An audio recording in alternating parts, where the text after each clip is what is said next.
Inline orang-orang di cabang yang masih melakukan hal ini. Harusnya memang kita cukup memberikan kode via aja tanpa perlu proses pembayarannya itu udah di luar tanggung jawab kita. Gitu. Oke, next kalinya. Nah untuk flowchart, sebenarnya penerimaan itu simpel banget teman-teman. Trigger kita adalah dana masuk. Sebenarnya ketika dana itu masuk, mungkin tagihannya udah ada, itu juga belum. Tapi kan ada atau tidaknya tagihan itu di luar kewenangan treasury ya. Kalau treasury cuma perlu kayak, oh ini ada dana masuk nih ya, kita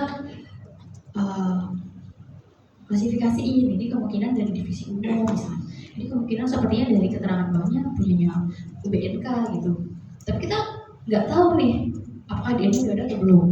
Yang jelas trigger kalau di treasury itu adalah dana masuk. Ketika itu ada dana masuk, kita harus administrasikan transaksi ini. Aku cuma tahu teman-teman keliru kayak patokannya itu adalah tagihan gitu. Kalau di treasury itu tidak berpatokan berdasarkan tagihan, hanya berdasarkan dana masuk. Jadi sebenarnya kontrol piutang itu bukan tidak ada di administrasi keuangan. Karena kita benar-benar kalau ditanya ini kenapa piutangnya belum bayar ya, itu kan di luar tanggung jawab kita karena kita hanya triggernya adalah penikoran teman-teman gitu. Nah untuk piutang sendiri itu kan nanti ada kontrol di tim akuntansi. Dan balik lagi kalau di cabang biasanya kontrolnya ada di teman-teman cabang. Karena kan tidak ada pemisahan fungsi akuntansi dan treasury ya. Jadi mungkin bisa kontrol dua-duanya, tapi kan mungkin prosesnya juga transaksinya nggak sebanyak di pusat gitu. Jadi mungkin teman-teman karena teman-teman yang create DM bisa hafal gitu. Kemarin ada bikin DM mas gini, oh berarti dana masuk ini nominalnya sama mungkin atas transaksi itu gitu. Kalau di pusat itu transaksi itu kan banyak banget, bisa ribuan satu bulan. Jadi kita tuh kayak benar-benar cek ini terus klarifikasiin, koordinasi ke user apakah ini benar punya user atau enggak. Kalau ini benar, kita koordinasi lagi dengan tim akuntansi minta apakah ini DM-nya sudah ada atau belum. Nah, jadi pokoknya trigger awalnya itu adalah bank. Dana masuk dari rekening koran. Kemudian ketika kita telah itu biasanya kita sih koordinasi ya, karena mungkin aja ada nominal yang sama kayak di pusat itu sering terjadi transaksi misalnya 1 juta, tapi keterangannya cuma pembayaran sewa. Nah sewa kan pusat banyak ya, ada Bank Mandiri, ada Kopi Pesiar, kita nggak mungkin aja kontraknya sama nominal gitu pembayaran. Wah nggak bisa nih kan kalau dikoordinasikan misalnya, oh ini tuh pembayaran Kopi Pesiar bener kok 1 juta tagihannya gitu. Tapi kan itu bisa jadi dasar ya, misalnya sebenarnya yang bayar Bank Mandiri gitu. Nah, untuk memvalidasi ini, biasanya kita menambahkan evidence itu mungkin transfer dari pihak yang mengirimkan dana ke PLN gitu. Kalau memang dia transfer sebanyak itu pada tanggal tersebut gitu. Jadi misalnya ketika dana masuk 1 juta, aku koordinasiin, ini benar nggak dari sini? Oh iya kak, benar. Kalau mau diakui ini sebagai penghasilan, tolong dilampirkan di transfernya. Sebenarnya kan kalau kita bertransaksi zaman sekarang udah pasti kita simpan bukti transfernya, baik itu di mobile banking ataupun kita setor ke teller bank, kita pasti simpan teman-teman bukti transfernya itu. Jadi teman-teman juga harapannya, apalagi di cabang ya, di cabang ini kan krusial ya, maksudnya mungkin ada cabang yang memang linknya banyak gitu, jadi teman-teman kayak bisa berlindung di KUR, iya soalnya akan KUR, tapi kalau ada yang enggak gitu, ada nggak yang di sini di cabang C atau D? Nah cabang C kan bisa cuma 2 orang ya. Nah itu menurut aku jangan sampai kita jadi korban gitu, lebih baik kita teliti kalau memang ini, oh iya boleh nggak saya konfirmasi benar nggak bukti transfer tanggal segitu gitu, biar nggak salah input. Nanti kan misal kayak tadi aku itu sebenarnya punya Kopi Pesiar, tapi aku transfer, aku inputnya punya Mandiri, kan seolah-olah aku ada konflik kepentingan ya dengan Mandiri seperti itu gitu. Kalau di cabang kan hal-hal seperti itu kelihatan banget teman-teman, jadi mungkin teman-teman bisa lebih detail dan hati-hati dalam hal ini. Kemudian ketika dana itu masuk, kita input ke aplikasi, kita input itu sebenarnya tahapannya finalnya sampai proses apply DN, sampai ini mengurangi piutang. Kemudian setelah itu kita clear, kemudian setelah itu barulah kita bandingkan. Setelah kita clear harusnya saldo di buku besar dengan saldo di RK itu udah sama. Nah ketika ini sama barulah kita arsipkan dengan beberapa tambahan evidence lainnya gitu. Sampai sini ada yang bertanyain teman-teman? Ya silakan. Kalau tanya udah kenalan dulu ya.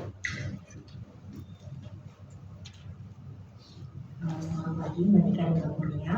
Izin bertanya Mbak, aku Aini Kolbiana dari Divisi Manajemen Akuntansi dan Manajemen Keuangan, staf akuntansi keuangan kantor pusat.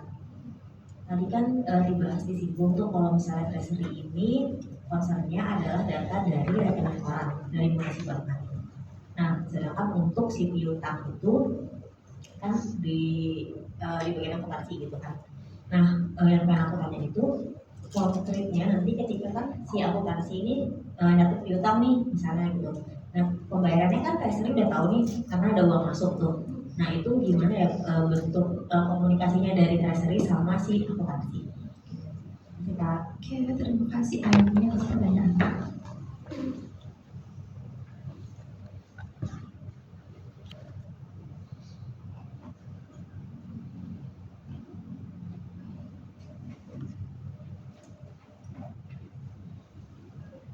Ada teman-teman.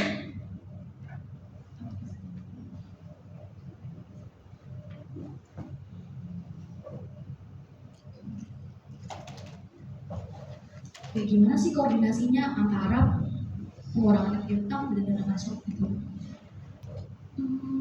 Sebenarnya proses pengkreat DM itu sendiri kan terjadi ketika user membuat kontrak dengan pihak ketiga. Jadi misal UBNK berkontrak sama PT TMS. Meskipun transaksinya belum terjalan, tapi kan harusnya ketika kontrak itu ada tuh udah rincian tuh ya, berapa sih kita akan menerima penghasilan berapa voyage ini tuh udah ada semuanya. Ketika kontraknya sudah desain, itu kan pasti divisi UBNK akan kirim ke akuntansi. Kita punya kerjasama nih, kita akan menerima penghasilan segini, tolong buatkan tagihannya. Oke, terlihatlah itu, anggaplah misalnya kejadian itu 1 Januari. Kemudian mungkin implementasinya lama ya, baru tanggal 1 Mei itu baru ada trayek pertama. Dananya masuk misalnya tanggal 1 Juni. Masuk nih di aku, sebenarnya kan hitungnya udah dari Januari ya. Dan ini masuk nih di 1 Juni kayak, ini uang apa ya, ada keterangannya tapi transfer dari PT TMS misalnya. Aku koordinasiin ke user UBNK. Kan selaku user kan pasti mereka yang lebih paham ya, mereka pasti hafal semua kontraknya. Mungkin nggak hafal nominal tapi kontraknya hafal. Mungkin ketika aku koordinasi ini ada dana masuk, mereka ngecek kontraknya. Kemudian biasanya user itu juga koordinasi dengan pihak ketiga lagi. Kalau ada selisih misalnya harusnya itu di kontrak pembayaran pertama 100 juta, tapi yang dibayar 90 juta gitu. Apakah ini pajak ataukah memang ada implementasi yang nggak sesuai seperti itu lah, mungkin banyak hal ya. Jadi sebenarnya ini tuh, jadi kan ketika tim akuntansi pun saat bikin DM itu kan artinya udah rinci ya. Misalnya misalnya itu ada 10 DM, dan pertamanya atas trayek pertama. Bisa aja yang masuk di Juni itu bisa aja atas trayek kedua sebenarnya, bukan trayek pertama. Nah makanya kita sebagai di kantor pusat itu kita harus koordinasi ke usernya lagi, karena tidak diperbolehkan sebagai orang finance kita yang berkomunikasi dengan pihak ketiga. Kan nggak mungkin akan koordinasi ke pihak ketiga. Nah ini bayaran atas trayek keberapa ya gitu kan? Nggak boleh ya, itu kan di luar wewenang ya, dan juga kan itu takutnya nanti kalau ada kepentingan apa-apa si temasnya juga bakal langsung ke aku gitu kan. Nah jadi tetap aku harus ke user dulu. Jadi yang memvalidasi sebenarnya itu transaksi atas trayek keberapa adalah user ke pihak ketiganya. Nah jadi oke, ini trayek atas ini dana masuk atas trayek kedua mbak. Oke, kalau gitu mohon dikoordinasiin ke akuntansi. Jadi nanti user sendiri yang akan berkoordinasi dengan tim akuntansi. Bu, ini dari info dari treasury ada dana masuk, pas aku koordinasikan ke pihak ketiga, katanya ini penerimaan atas trayek kedua, mohon diinfokan DM-nya ke treasury gitu. Jadi nanti akuntansi banyak akan email DM ke kita, menginfokan bahwa ini DM atas penerimaan trayek kedua gitu. Jadi sebenarnya kenapa sih penting? Karena pemisahan fungsi antara penerimaan sama piutang itu sendiri sebenarnya riskan ya teman-teman. Kalau dilakukan oleh satu unit, mungkin satu divisi yang sama, takutnya gampang terintervensi gitu. Aduh dikurangin ini aja, biar yang DM pertamanya hilang dulu gitu. Tapi makanya balik lagi, dari sisi treasury kita tidak berwenang menentukan itu DM-nya yang mana, meskipun kita punya akses untuk melihat. Jadi sebenarnya ketika aku bisa aja tuh ngecek list DM-nya PT TMS, aku cocok-cocokin aja, makanya sebenarnya bisa. Tapi nanti pasti aku diminta pertanggungjawaban. Kenapa kamu meng-apply penerimaan ini ke DM yang ini? Kenapa bukan DM yang A? Kenapa ke DM yang B? Karena menurut saya cocok kan, aku nggak bisa jawab seperti itu ya. Tapi kalau dibaca, kenapa kamu apply ke sini? Oh karena itu sering juga jadi pemeriksaan BPK. Karena ya aku punya bukti, karena memang akuntansi yang memberikan email ini. Dan user sudah mengkonfirmasi itu memang atas penerimaan yang ini. Sebenarnya agak apa ya,